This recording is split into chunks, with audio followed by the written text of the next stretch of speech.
ওরে নীল দরিয়া আমায় দে রে দে ছাড়িয়া। এই ঘাটটা এত বিশাল, দুইটা মাছ ফাঁসি দুইটা। প্রিয় ভিউয়ার, অবশেষে চলে আসলাম সেই বালাসী ঘাটে। দেখুন আমার পিছনে বিশাল এই নদীটা, শুধু পানি আর পানি। তবে যেই সময় আসছি এই সময় পানি একটু কম, যেহেতু খরার মৌসুম চলতেছে। যদি বর্ষার সময় হয়তো আমার ক্ষমতা নেই যে এই জায়গাতে আমি দাঁড়িয়ে থাকবো। আর বর্তমান পানিও একটু কম, অনেক নৌকা দেখা যাচ্ছে। আর এখান থেকে মূলত বিভিন্ন জায়গায় যাওয়া যায় এই নৌকাতে চড়ে। আর আমার দেখা এই বেশ কয়েকটা ঘাটের মধ্যে আজকে এই গাইবান্ধাতে এসে এক প্রকার আমি অবাক হয়ে গেছি। এই ঘাটটা এত বিশাল যা এই ক্যামেরার ফ্রেমে তোলা সম্ভব না। যতটুকু পারবো আজকের এই ভিডিওটিতে এই বিশাল এই গাইবান্ধাতে অবস্থিত এই বালাসী ঘাটের চিত্র তুলে ধরবো। বালাসী ঘাট বাংলাদেশের গাইবান্ধা জেলার ফুলছড়ি উপজেলায় অবস্থিত। এটি একটি নৌবন্দর ও দর্শনীয় স্থান। যমুনা নদীর পাড়েই অবস্থিত এই ঘাটটি রেলওয়ের লোড আনলোড স্টেশন হিসেবে ব্যবহার করা হয়েছিল। এই ঘাট বা নৌবন্দরের মাধ্যমেই দেশের বিভিন্ন স্থানসহ বিদেশেও পণ্য পরিবহন করা হয়। ব্রিটিশ শাসনামলে ব্রিটিশরা ফুলছড়ি ঘাটকেই তাদের বিভিন্ন পণ্য আনা নেওয়ার কাজে ব্যবহার করতেন। 1990 সালের পর যমুনা নদীর নাব্যতা সংকটের কারণে ফেরি সেবাটি তিস্তামুখ ঘাট থেকে বালাসী ঘাটে স্থানান্তর করা হয়। আর সেই সময় থেকেই এই ঘাটে এখনও অনেক পণ্য আনা নেওয়া করা হয়। ওই দূরে থেকে দেখতে পারলাম একটা নৌকাতে সেই কাঁচা কলা লোড করা হচ্ছে।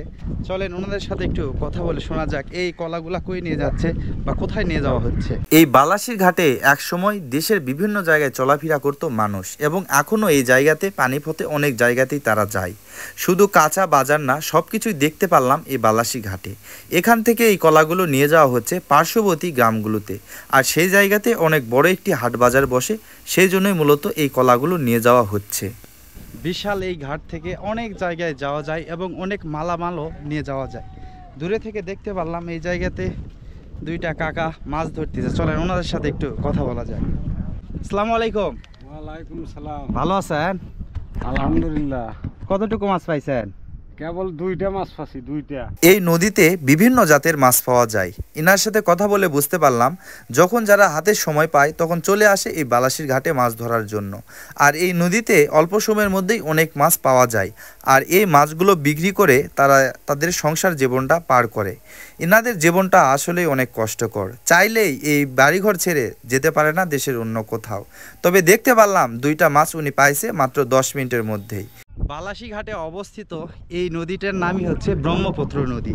আর আজকে এই নদীর পাড়ে ঘুরে বেড়াইতে যে মনে যে কতটা প্রশান্তি লাগতেছে তা আমি ভাষায় আপনাদেরকে বলে বুঝাইতে পারবো না।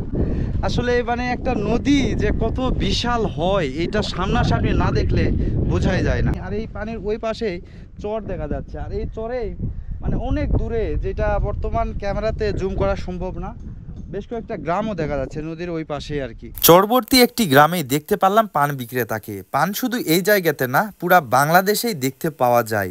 পান হচ্ছে গ্রাম বাংলার একটি ঐতিহ্যবাহী প্রধান খাবার, যা আমাদের চাচি খালা নানিরা খেয়ে থাকে। এই চরে এসে আমি অনেক কিছুই দেখতে পারলাম। এই চর অঞ্চলের মানুষের কর্মজীবনটা আসলেই অনেক কঠিন। মহিলা মানুষেরা কত পরিশ্রম করতেছে এই চরের আশেপাশেই। চর অঞ্চলের প্রধান কৃষি কাজটাই হচ্ছে ভুট্টার চাষ, যা ফলনে অনেক বেশি হয়ে থাকে এই চরের মাটিতে। চর অঞ্চলের মানুষের কর্মজীবনটা আসলে অনেক কঠিন ভাই।